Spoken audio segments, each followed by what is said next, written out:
Hoy día tocamos el tema de rotación de cuerpos rígidos, un repaso un poquito amplio de lo que es la rotación de los cuerpos y van a quedar pendientes algunos ejercicios que se los voy a asignar durante la semana en realidad, porque ya hoy día en la tarde va a ser un poco difícil, ¿ya?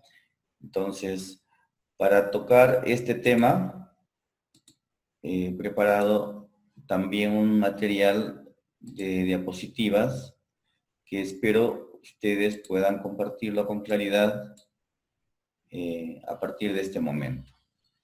Sin embargo, me confirman. ¿Ya lo están visualizando, por favor? Sí, ingeniero, sí se ve. Se nota. Muy bien. Entonces, empezamos. La rotación de los cuerpos rígidos, ¿no? Es un tipo de movimiento de especial interés para la física básica porque nos permite relacionar las velocidades angulares con la cantidad de movimiento que necesita el cuerpo o que tiene el cuerpo durante su movimiento, pero fundamentalmente para nosotros los ingenieros analizar cuál es la energía que necesita ese cuerpo o que bien emplea ese cuerpo para mantener esa rotación. Entonces, y dentro de este enfoque, ¿no? Habría que tratar de ubicarnos desde las cuestiones más básicas del movimiento, ¿no? Entonces, vamos a ver algunos movimientos de algunos cuerpos bastante simples. Por ejemplo, el de un disco compacto, una silla o una rueda giratoria, una sierra circular, un ventilador de techo. ¿Qué es el aspecto común que tienen estos movimientos, ¿no? O de estos cuerpos en movimiento, ¿no? Fíjese, ninguno puede representarse adecuadamente como un punto en movimiento. En todos ellos hay un cuerpo o un conjunto de partículas que giran alrededor de un eje, ¿no? Y que el eje está fijo respecto de un punto de referencia que nosotros podemos llamarlo como referencia inercial, es decir, de un punto que no se está moviendo. Muy bien, esa es la parte, el aspecto común. Entonces, algunos ejemplos, ¿no? De movimientos de cuerpo rígido adicionales tenemos, por decirles, la aguja del velocímetro de un vehículo o de un equipo de transporte, ¿no?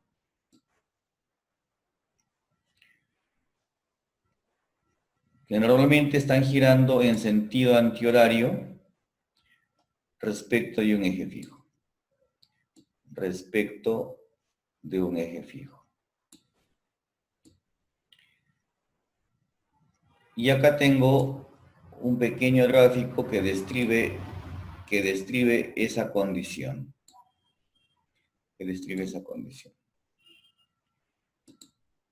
¿No? Este es el velocímetro, el eje de rotación, que lo tomamos como un punto fijo del cuerpo rígido, y a partir de este punto se está moviendo, ¿no? En sentido antihorario. Acá tengo un parámetro que me ubica o que me define la posición angular del eje de la agujita de este cuerpo rígido, que está ayudándonos a especificar su posición instantánea, ¿no? Durante la rotación que desarrolla.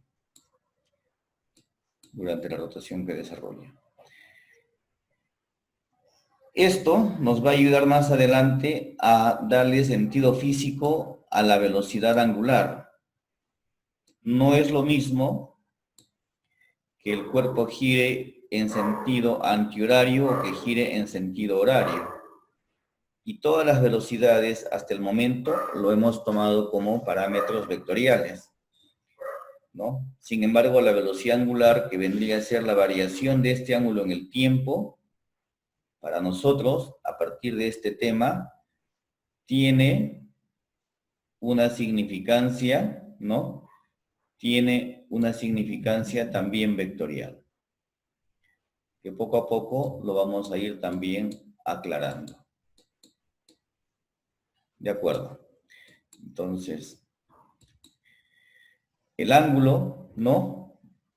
Resaltamos, describe la posición del cuerpo durante su rotación, y cuando nosotros lo evaluamos a nivel de magnitudes, hay que tener en cuenta de que por lo general eso está expresado en radianes, ¿ya? Es decir, si yo me refiero a un ángulo de 90 grados, voy a decir pi medios radianes, ¿sí? Entonces, ese ángulo se mide en radianes. Recordemos entonces un poquito cómo es el tema de los radianes y la relación que tienen con la longitud de una porción de recorrido circular según el radio que describe la trayectoria ¿no? La trayectoria circular, valga la redundancia. Un radián es el ángulo en el cual el arco subtendido S tiene la misma longitud que el radio. Un radián es el ángulo, repito, ¿no? En el cual el arco que subtiende sobre un tramo circular tiene como longitud un radio. Entonces, por definiciones elementales, podríamos decir lo siguiente, que el recorrido circular es el producto del radio por el valor del ángulo en radianes. Cuando este ángulo es igual a 1, se cumple esta proporción, S es igual a R, ¿no? Y de esta definición sale la famosa fórmula de la longitud de la circunferencia, ¿no? Cuando se descubre el número pi, el ángulo que describe una circunferencia completa es 2pi radianes. Entonces, este ángulo expresado en radianes no tiene dimensiones, porque S es longitud, podría ser metros, R también es longitud, tiene que estar en unidades de longitud. Entonces, este teta, que para nosotros es un radián, dimensionalmente no tiene, ¿no? No tiene dimensiones, o sea, no hay una magnitud, ¿no? Una dimensión ahí que mida, ¿de acuerdo? Es adimensional. Así como vemos, es adimensional. ¿Cómo definimos entonces el ángulo en radianes? La longitud de un arco circular entre el radio, ¿de acuerdo? Viene desde acá. Si en algún momento de la exposición ustedes creen conveniente opinar o preguntar, no duden en hacerlo. Estoy pendiente de la ventana del chat, ¿ya? Cualquier consulta me lo hacen llegar por opinión o también escribiéndolo, ¿sí? Muy bien. Entonces, pero nosotros estamos acostumbrados a medir los ángulos en función de grados sexagesimales, ¿no? Entonces hay que vincularlo ahora. ¿Cómo son esos ángulos grados sexagesimales? A radianes. Entonces, sale de la longitud de la circunferencia, ¿no? Cuando nosotros hablamos de 360 grados, eso equivale a 2pi, de todo lo que ya les he dicho. Y entonces, un radián equivale a 57.3 aproximadamente grados sexagesimales. Para efectos de cálculo, yo les sugiero que cuando tengan grados, utilicen el factor 180 entre pi. Es más exacto. Como todos tenemos calculadoras científicas, ¿no? Entonces, 180 entre pi o pi es igual a 180 grados, ¿ya? Para no tener que estar acumulando errores de cálculo numérico. Muy bien, yo sé que esto lo conocen, pero vamos, poco a poco, con calma. Entonces, como ya hemos visto el valor del ángulo en radianes, es fácil determinar un desplazamiento angular. El desplazamiento angular de un cuerpo en rotación ahora es más sencillo, ¿no? De poder expresarlo. Lo vamos a expresar como variación de las posiciones angulares, ¿ya? Variación de las posiciones angulares durante un intervalo de tiempo dado. Entonces, si acá está un tiempo T1 está con un ángulo θ1 y en un tiempo T2 está con un ángulo θ2, el desplazamiento angular será la variación de estos dos valores, es decir, el ángulo 2 menos el ángulo 1, ¿no? ¿De acuerdo? Ahora fíjese, el ángulo que describe este punto medio de la aguja de mi velocímetro, cuando cambia de la posición 1 a la posición 2, el ángulo es el mismo que describe el punto en el extremo de la flecha. Y es el mismo que va a describir cualquier puntito sobre el mismo cuerpo rígido. ¿Qué estamos diciendo? Que cada parte de un cuerpo rígido en rotación tiene la misma velocidad angular. La misma velocidad angular. Porque describe la misma variación angular o el mismo desplazamiento angular en un intervalo de tiempo dado, ¿no? Entonces, eso está claro, ¿sí?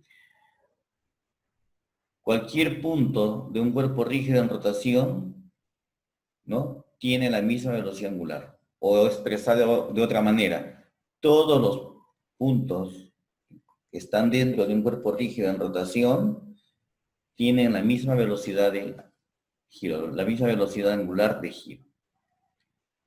¿De acuerdo? Allí una gráfica más para acompañarlo. No sé si había algún, bueno, ¿no? Ahí tenemos el caso de una bicicleta, Entonces, en este caso el cuerpo rígido es el aro, la rueda, los rayos, ¿no? Todo esto, si lo tomamos como un cuerpo rígido, que vendría a ser la llanta que le decimos aquí comúnmente nosotros, todos los puntos tendrían una misma velocidad angular. Ahora sí. Vayamos a las definiciones entonces de velocidad angular media. Igual que como hicimos en el caso de las velocidades. La velocidad angular media, el desplazamiento angular respecto del tiempo que duró ese desplazamiento. Si fuese una velocidad angular instantánea, sería la derivada de la posición angular respecto del tiempo. Y acá como velocidad angular media, desplazamiento entre el tiempo, simplemente. ¿No? Y acá, dos posibilidades. Una rueda de bicicleta que gira en sentido antihorario y otra que está girando en sentido horario. Digámoslo así, esta va a avanzar hacia la izquierda y la otra va a avanzar hacia la derecha. Entonces, en este caso, vamos a convenir en asignarle un sentido, ¿no? Si gira en sentido antihorario, vamos a decir que esta velocidad angular es positiva. Y si gira en sentido horario, vamos a decir que la velocidad angular es negativa. El eje de rotación, que vendría a ser el eje Z, está pasando por el origen de la ruedita en movimiento. Y supongamos que esta la dejo quietecita, la dejo fija. Entonces ya sería un punto fijo y lo hago rotar simplemente como si fuese una especie de reloj, ¿no? Un reloj convencional horario y uno que es antihorario. Entonces, el eje Z podría muy bien ayudarnos para definir entonces el sentido de esta velocidad angular, ¿no? Veamos también ahora la definición de la velocidad angular instantánea. Es como si fuese una velocidad angular media cuando las variaciones tienden a ser nulas, es decir, cuando las variaciones tienden a cero. Es exactamente la derivada del desplazamiento angular respecto del tiempo. ¿Qué podemos concluir entonces, no? De lo que he explicado aquí y en la diapositiva anterior, que la velocidad angular, ¿no? Puede definirse en una dirección perpendicular al plano XY, ¿no? Puedo definirlo que actúa en relación a un plano perpendicular, ¿no? A un eje perpendicular, perdón, al plano XY. A un eje perpendicular al plano XY. Si esto fuese que está rotando, acá tengo un disco, lo hago rotar perpendicular al plano del movimiento. Mejor aún, ¿no? Perpendicular al plano del movimiento. Y por eso es que lo vamos a definir entonces como un vector. Y ayudándonos en la posición del eje Z, vamos a aprovechar para definir o recordar la regla de la mano derecha. En este caso, en la primera figura, si gira en sentido antihorario, y ahí está la mano, entonces va a quedar nuestro dedo pulgar rotando hacia arriba y podemos decir que esta es una dirección positiva. En cambio, en sentido horario, respetamos el plano del movimiento, el pulgar de la mano derecha va a quedar apuntando hacia abajo y entonces esta velocidad angular la vamos a tomar como negativa. Allí está complementando la idea, ¿no? Entonces, la velocidad angular lo vamos a definir, como les dije hace unos minutos, como un vector que va en sentido perpendicular al plano del movimiento de manera positiva si es que el movimiento es antihorario y si el movimiento es horario, entonces perpendicular al plano del movimiento en sentido negativo. Muy bien. Yo no estoy diciendo en este momento, si ustedes se fijan, en dirección de Z, como dice aquí, ¿no? Porque en los problemas posiblemente el movimiento se dé en el plano XZ. Entonces la velocidad angular va a ser perpendicular al plano YZ, ¿no? Si fuera YZ. Entonces podría ser positivo en X o negativo en X. Si fuese el plano que se da, la ruedita gira en el plano XZ, entonces la velocidad angular va a tener sentido positivo en Y o negativo en Y. Entonces, mejor definimos si el sentido es horario y siempre nos ayudamos de la regla de la mano derecha, ¿no? Apuntamos saliendo en dirección del eje positivo, que es el caso de la primera figura. Continúa el sentido positivo del eje Z, velocidad angular positiva en ese eje. Y si va apuntando hacia el origen, ¿no? Entonces negativo. O sentido antihorario, ¿no? El sentido antihorario positivo y sentido horario negativo. Bien. de todo lo que hemos conversado, entonces ya está claro que la velocidad angular es una magnitud vectorial. Lo mismo va a ocurrir con la aceleración angular, que podemos definirla en términos de aceleración angular media o aceleración instantánea, ¿no? Puede darse el caso que la velocidad angular sea positiva y la aceleración negativa, o al revés, ¿no? La velocidad angular, no tengo aquí un gráfico, negativa y la aceleración positiva. No necesariamente tienen que tener el mismo sentido, ¿no? Si ambas tienen el mismo sentido, entonces la rotación estaría acelerándose. Pero si está en el sentido contrario, la rotación está frenando al movimiento o al giro angular. Entonces, eso hay que tener cuidado. No necesariamente son iguales, ¿de acuerdo? ¿Y qué es la aceleración angular? La variación respecto del tiempo, ¿no? De la velocidad angular. La aceleración angular es la variación respecto del tiempo de la velocidad angular.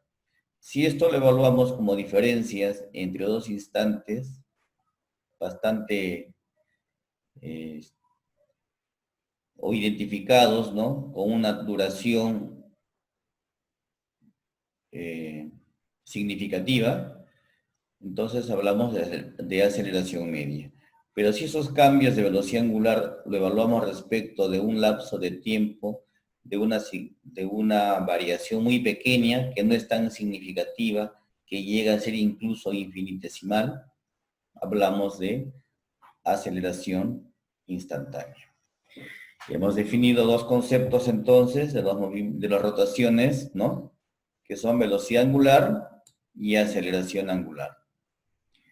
Centrémonos ahora en el caso de las rotaciones que presentan aceleración angular constante. Aceleración angular constante. Y vamos a hacer una comparación entre lo que es el movimiento rectilíneo uniformemente acelerado con un movimiento rotacional, ¿no? También que tiene una aceleración angular constante, uniformemente acelerado en términos de rotación. Todas estas relaciones ustedes las conocen. Si la aceleración es constante, la velocidad, por definición de derivada, es la velocidad inicial más esta aceleración que multiplica el tiempo, y así integrando, tenemos luego, ¿no? En función de las condiciones iniciales, que el desplazamiento es la posición inicial más, luego viene el integral de esto, ¿no? La velocidad inicial por el tiempo más un medio de la aceleración por tiempo al cuadrado. Y las otras fórmulas que son una conclusión de las anteriores, que es que la velocidad final al cuadrado menos la velocidad inicial al cuadrado es 2 veces la aceleración por el desplazamiento desarrollado en esos intervalos, ¿no? Y la diferencia de posiciones, posición final menos posición inicial, es prácticamente un medio de la velocidad final más la velocidad inicial por el tiempo.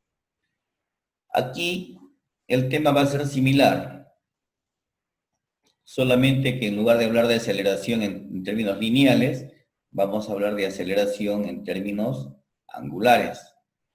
Entonces decimos, la velocidad angular final es igual, por integración,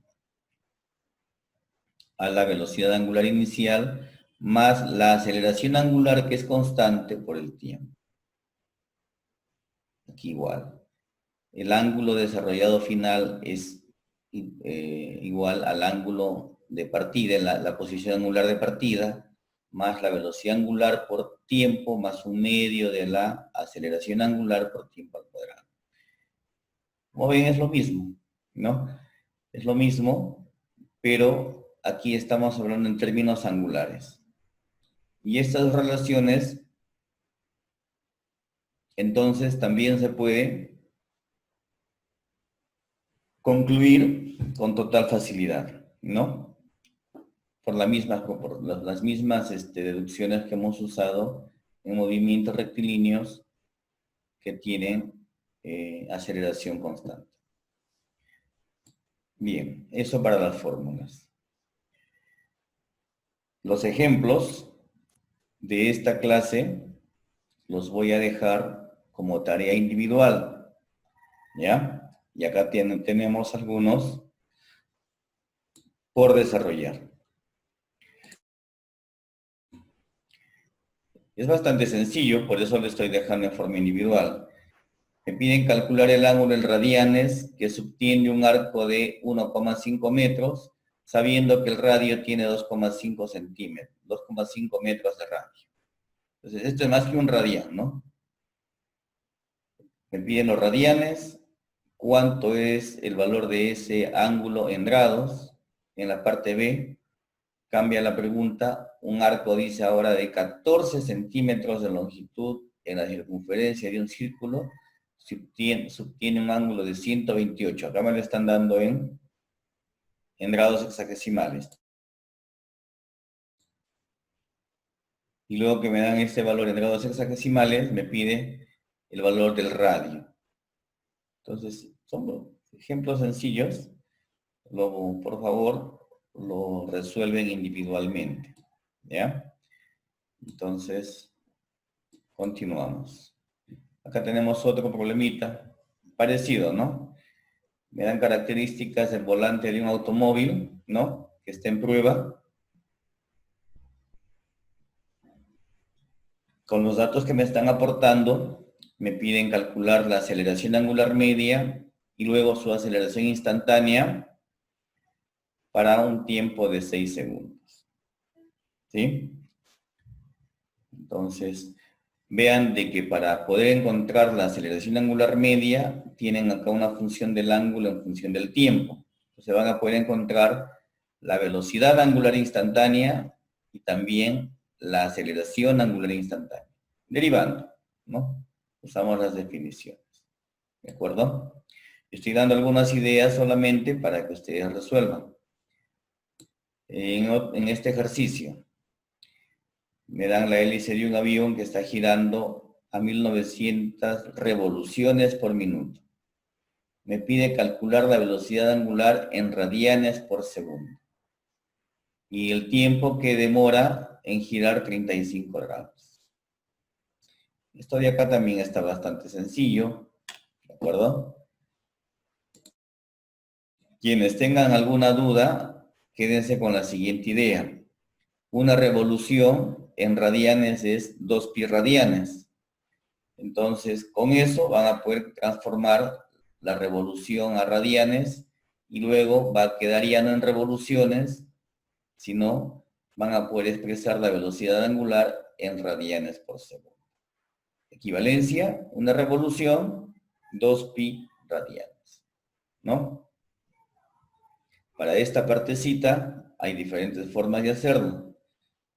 Pueden, en un primer caso, directo, transformar esto a radianes y usando la definición de velocidad angular, sacamos el tiempo, ¿no?, que está tardando en desarrollar esta medida, conocida su velocidad angular.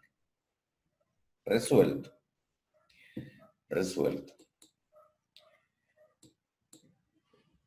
El siguiente. Acá me piden el tiempo en que se detiene una rueda de afilar y qué aceleración tenía al irse frenando. Seguramente me están dando datos de aceleraciones, ¿no?, o velocidades angulares iniciales y finales. Veamos. Inicialmente era 24. Entonces, ya con eso, y acá como me están diciendo que se detuvo, ya me dieron la velocidad angular final, que es 0. Su aceleración angular es constante, hasta que de pronto en un tiempo de 2 segundos, ¿no?, se abre un interruptor del circuito, dice, de la rueda de afilar, ¿no? Y a partir de ese momento, fíjese, la rueda gira a 432 radianes con aceleración angular constante hasta detenerse. Ya me dieron aquí, ¿no? El ángulo que ha desarrollado y la aceleración angular lo vamos a encontrar en el último segundo en función de los datos anteriores. Y con eso ya puedo calcular todo de nuevo. Está sencillo igual. Bien. Tal vez no pueda desarrollar todos los ejemplos, casi la mayoría les he dado. Veamos ahora las relaciones entre la cinemática lineal y la cinemática angular, ¿no? ¿Cómo podemos calcular la rapidez lineal de un cuerpo en rotación? ¿A qué me refiero con rapidez lineal? Si es que rodase, ¿qué velocidad en su desplazamiento sería capaz de desarrollar? ¿Sí? Entonces, esto está dado por las características del movimiento circular, que ustedes ya lo conocen. El desplazamiento va a ser la longitud que vaya desarrollando la circunferencia sobre la superficie en la cual se desplaza. Es decir, el desplazamiento lineal va a ser igual al valor del radio por el ángulo barrido. Este ángulo puede ser muy pequeño o puede ser muy grande. ¿De acuerdo? Entonces, si este es su desplazamiento lineal y de las definiciones que hemos dado, la derivada de este desplazamiento lineal respecto al tiempo tiene que ser igual a la derivada de r por θ. En este caso, estamos asumiendo que el radio es constante, una trayectoria circular, me queda por derivada de θ respecto al tiempo. ¿Y qué es eso? Bueno, eso de derivada de θ respecto al tiempo es velocidad angular. Entonces, la velocidad lineal que desarrolla un cuerpo va a estar dado por su velocidad angular por el radio. Listo.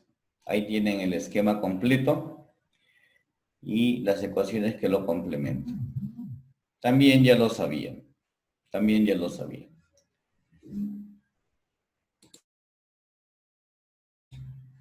Unos segundos ahí para que puedan observar las características del movimiento.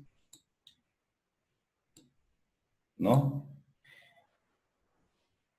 Aquí veamos algo importante.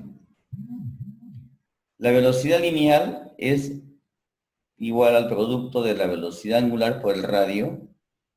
Y entonces yo puedo decir que mientras más alejado esté un punto de un cuerpo rígido en movimiento circular o en rotación, ¿no?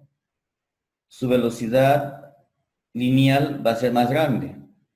Incluso puedo afirmar que mientras estemos en el punto de giro, la velocidad va a ser nula porque acá ya no hay radio. ¿Eso es cierto? Sí, sí es cierto. Y a estos puntos donde la velocidad es nula se los llama centros de giro instantáneos o centros de giro. En ese punto no percibimos velocidades, ¿no? A medida que nos alejamos de esos centros de giro, las velocidades se van incrementando porque estamos incrementando la distancia r. ¿De acuerdo? Esa conclusión justo está acá. Cuanto más alejado estemos, ¿no?, del punto de giro, mayor será la rapidez lineal. Mayor será la rapidez lineal. Esas cositas sí son importantes de poder ir dándonos cuenta y que queden con total claridad. Muy bien. Ya hemos visto la velocidad lineal. ¿Y cómo queda la aceleración lineal de un cuerpo rígido en rotación? A ver, vayamos viéndolo. Vayamos viéndolo. La aceleración angular de un punto en un cuerpo en rotación Es simplemente la derivada de la velocidad respecto del tiempo, y como el radio es constante, queda el radio por la derivada de la velocidad angular respecto del tiempo. ¿Ya? ¿Y eso qué significa? ¿No? ¿Y eso qué significa? ¿No? Entonces, significa que la aceleración del punto tiene una componente, ¿no? Radial, ¿no? Y va a tener además una componente tangencial a lo largo del círculo, y lo que estamos encontrando aquí es simplemente la componente tangencial, porque hemos derivado a la velocidad respecto del tiempo. Y acá la velocidad tiene dirección tangencial. ¿Cómo quedaba la aceleración normal? ¿Se acuerdan? Sí, era la velocidad lineal al cuadrado entre r, o la velocidad angular al cuadrado por r.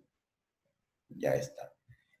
Entonces, allí tenemos las dos componentes de la aceleración.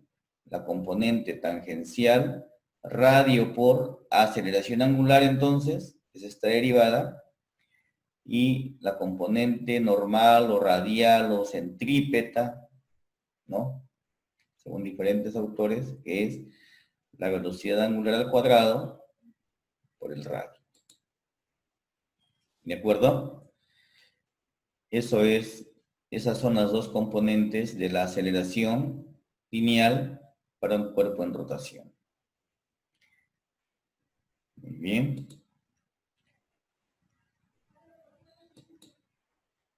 La componente centrípeta de un cuerpo en rotación, ¿cuál sería? Acá está, ¿no?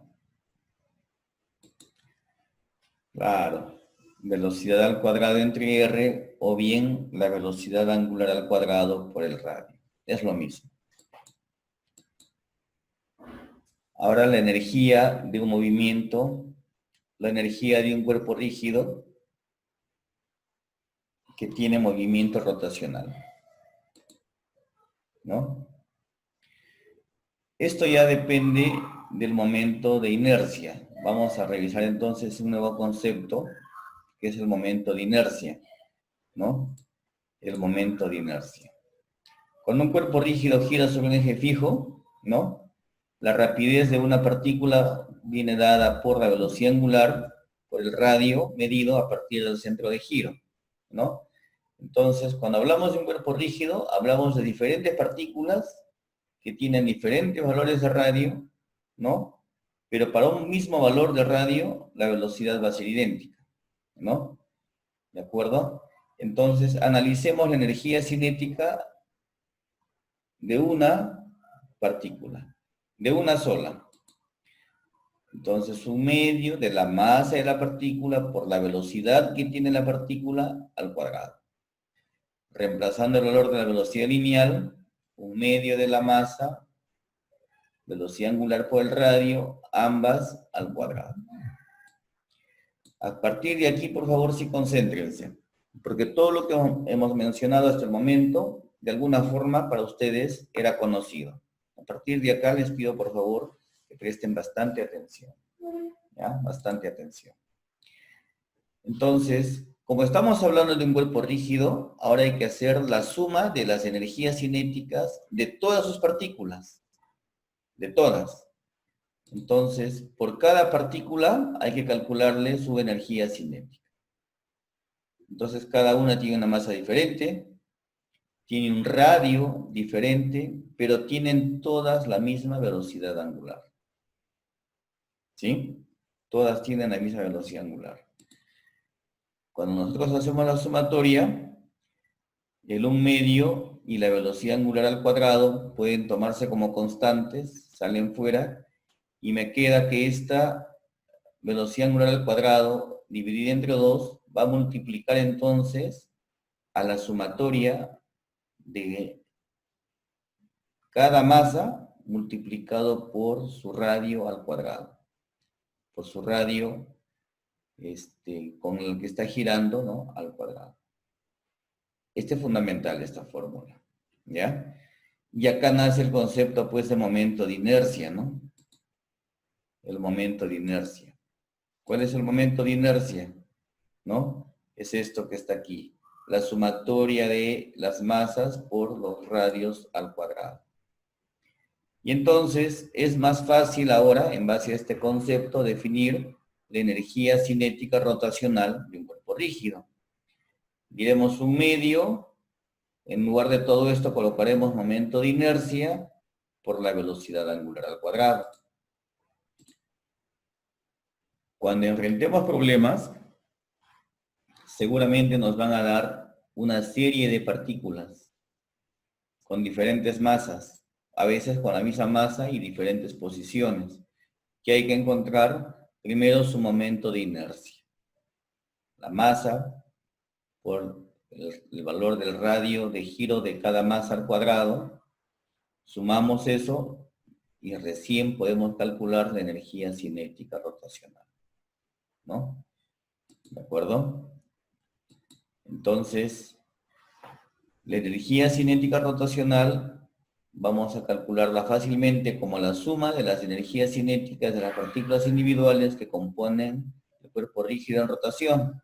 Y cuando tengamos un cuerpo rígido homogéneo, del cual se puede conocer su momento de inercia, fácilmente evaluamos la energía cinética rotacional como la mitad de ese momento de inercia multiplicado por la velocidad angular al cuadrado.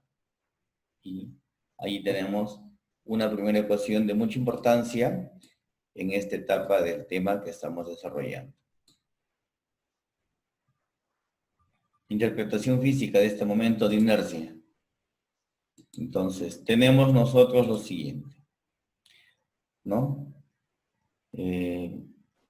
Para una masa cercana al eje, ¿de acuerdo?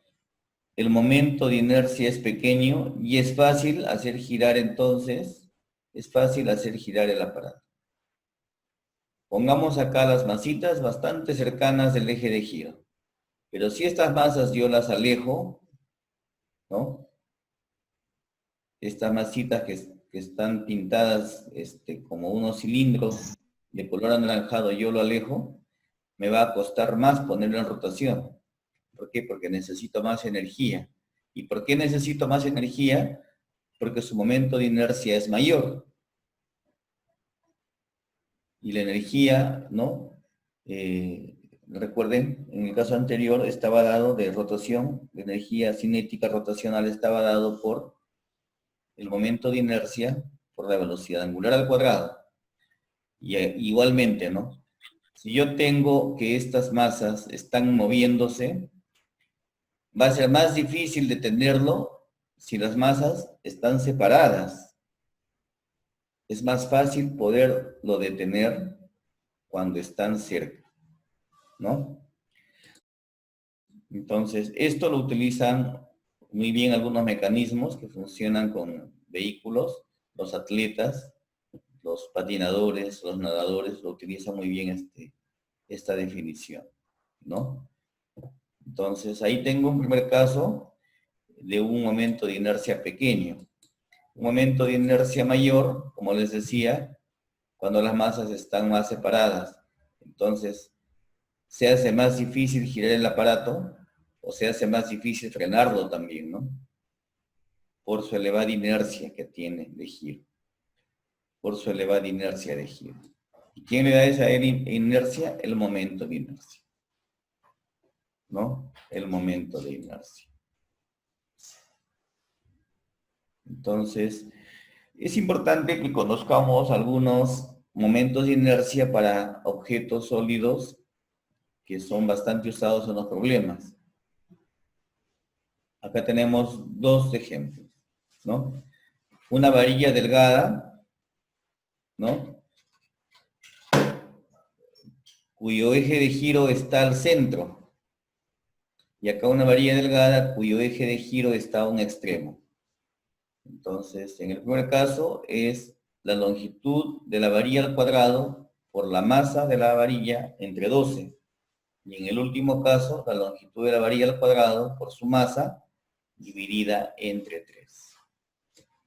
También tenemos otros casos para placas rectangulares. dependiendo del punto de giro, ¿no? Si está en el centro geométrico o si está a un costado.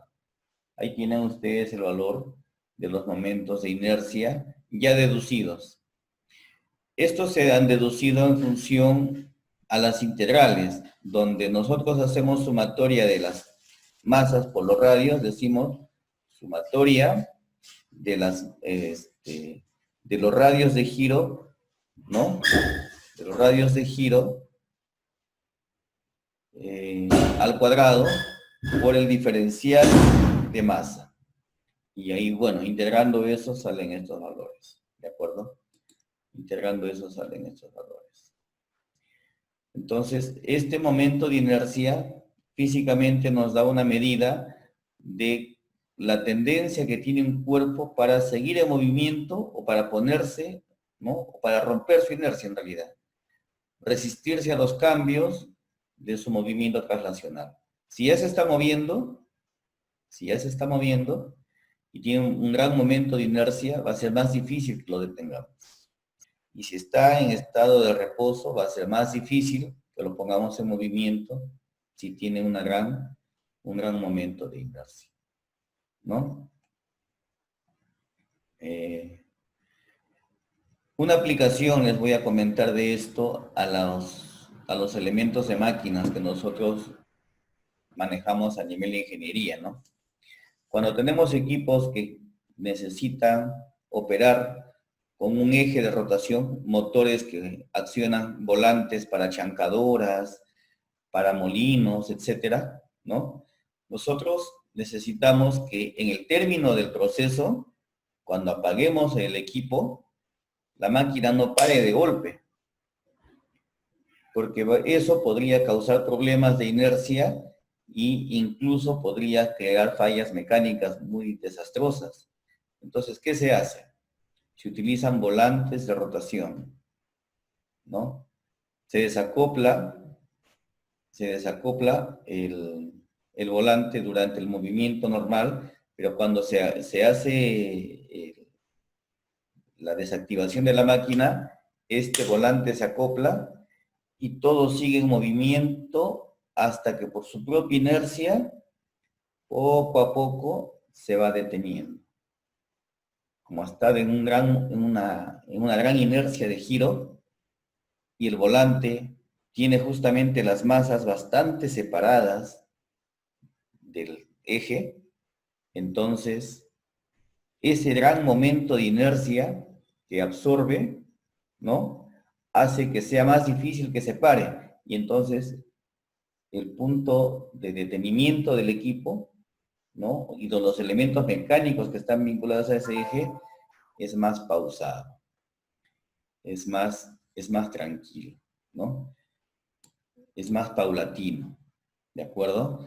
Entonces ahí tenemos una aplicación de los momentos de inercia, ¿ya? Cositas que son necesarias que yo les vaya comentando para que vean lo importante de conocer algunos aspectos físicos cuando vamos a tener situaciones de desempeño en el área en el cual ustedes, por ejemplo, están estudiando. ¿De acuerdo? Acá tenemos algunas fórmulas más. Por ejemplo, para cilindros vacíos, macizos, ¿no? En función ya aquí del eje de giro convencional. Esto es lo que más aplicamos, ¿no? Si tenemos un anillo delgado, su momento de inercia es la masa por el radio al cuadrado, directo. Si es un cilindro, un medio de mr cuadrado medios. De los dos, ¿cuál tiene mayor momento de inercia? El primero. Y de todo lo que les he explicado, justifica el uso de las volantes en esta forma. Por un lado, van a tener mayor momento de inercia, ¿no? Y por otro lado, voy a usar menos material. No necesito concentrar todo el material en el sólido, sino concentrar el material en la periferia del cascarón, ¿no? Esto es cuando es una cáscara muy delgada y cuando el cilindro es una pared gruesa, podamos decir así, entonces, y acá la fórmula como que cambia un poquito, ¿no? Es un medio de la masa por la suma de los cuadrados de los radios interior y exterior. ¿De acuerdo? La suma de los radios R1 al cuadrado y R2 al cuadrado. Cuando la cáscara es delgada, pues básicamente los dos tienen el mismo radio. Si este radio es 1 metro y el otro es 1 metro con 1 milímetro, eso es 1 metro. Cuando le digo al cuadrado me va a quedar simplemente 2 veces este radio, ¿no? Ahí está la explicación, ¿ya? Y acá para placas rectangulares, que desde un punto de vista matemático tiene sentido para resolver algunos problemas, pero en aplicaciones físicas no he visto mucho este tipo de configuraciones. ¿De acuerdo?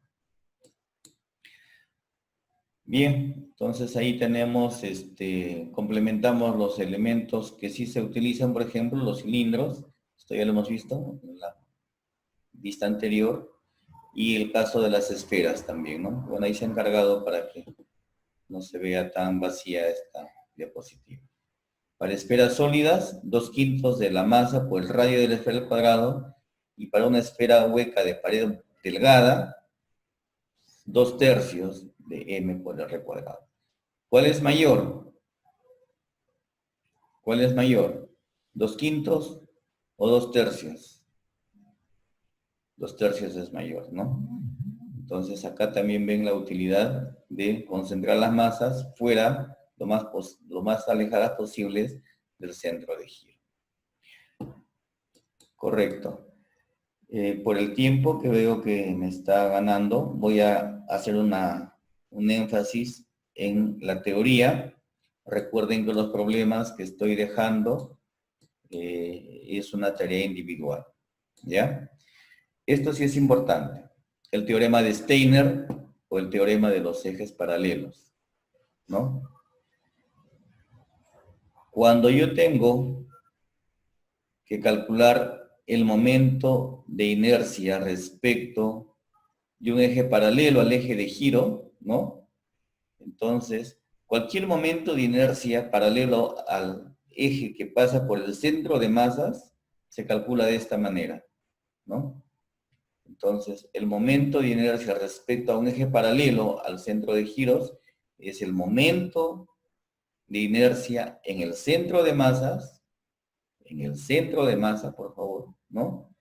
Más la masa del objeto o del sólido multiplicada por la distancia al cuadrado, donde esta distancia es la distancia que separa a los ejes. La distancia que separa a los ejes paralelos. Si esta distancia es nula, estoy hablando del momento de inercia en el centro de masas. Bueno, es el mismo. Y cuando yo calculo el valor del momento de inercia respecto de cualquier otro, ¿no? En otra posición, la separación de estos ejes va a afectar a incrementar el momento de inercia. Esto es el famoso teorema de los ejes paralelos para momentos de inercia o el teorema de Steiner.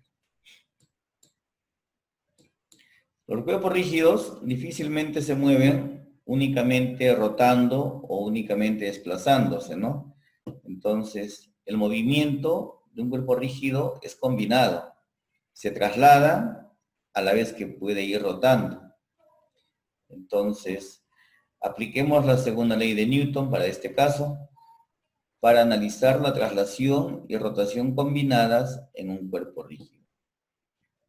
No nos compliquemos. Sumatoria de fuerzas, masa por la aceleración que tiene el cuerpo rígido en su centro de masas. En su centro de masas. Y eso lo establece la segunda ley de Newton.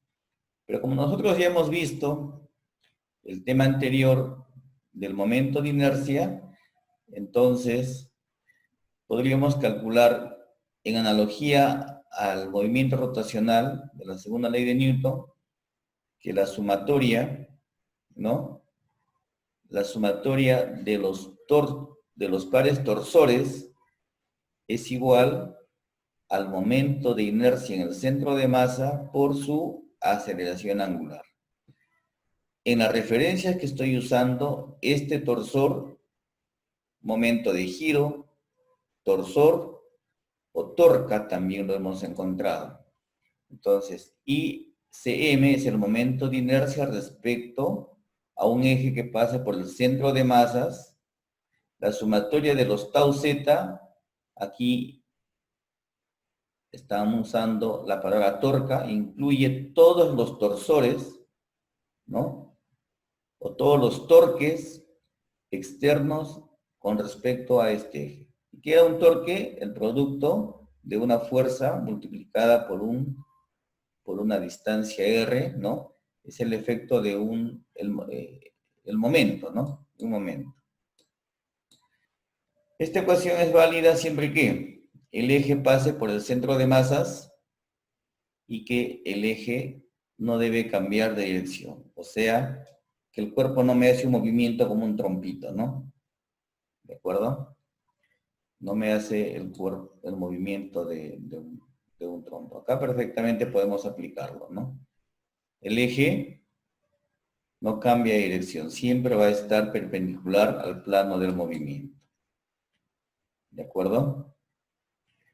Entonces, y eso está resaltándose también en ese apunte.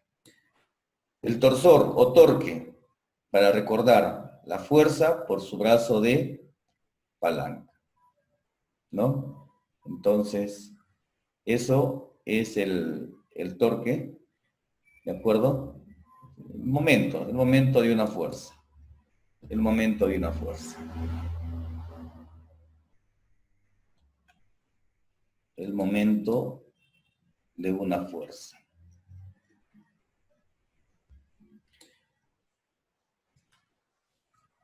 Acá tengo en esta figura la ilustración de cómo se mide un torque, ¿no? Veamos acá. Para F1 lo estoy calculando respecto de este punto O, asumiendo que en este punto O es el centro de giro. Entonces sería esta fuerza por su brazo L1. F por R, primer torque. Para F2, esta fuerza, distancia perpendicular que está en esta línea de acción de la fuerza hasta el eje de giro. Esa distancia es L2. Y esta, bueno, F3, ¿hay alguna distancia? En este caso, fíjese que la línea de acción está pasando por el centro de giro y entonces no hay una distancia que separe allí, ¿no? A la línea de acción con este punto. En estos casos, el torsor es 0. El primer momento que ejerce F1 tiene sentido horario positivo. El torque que ejerce F2 más bien tiene un sentido de giro negativo. Entonces el torque vectorialmente podríamos calcularlo también, ¿no? O se calcula también como un vector respetando la misma regla de la mano derecha que hemos usado para las velocidades angulares. ¿De acuerdo? Entonces, hay algunas formas prácticas de calcular esto. F por R, calculando regla de la mano derecha, atendiendo a la definición. Si tengo este F y quiero calcular el momento de giro respecto de este punto O, entonces sería F por esta distancia perpendicular. ¿Quién es? L. Simplemente F por L. Es una forma práctica de calcularlo. La otra forma práctica de calcular es apoyándome en el punto de aplicación de la fuerza y evaluando la distancia perpendicular. Pero en este caso, descomponemos en dos y la fuerza que toma la misma dirección, ¿no? Que la distancia que va de O a P, esa no ejerce momento, solamente ejerce momento esta. Entonces tendríamos que calcular esta componente, dependiendo de cómo nos den los ángulos, esta componente por su distancia. ¿Es lo mismo? Sí, va a dar lo mismo. Que yo calcule F por L, estoy calculando F por R seno de teta. Que si yo calculo esta componente por esta distancia, multiplicaré F seno de teta por R. Es lo mismo, F seno de teta por R.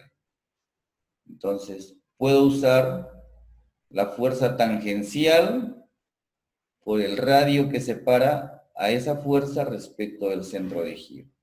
¿De acuerdo?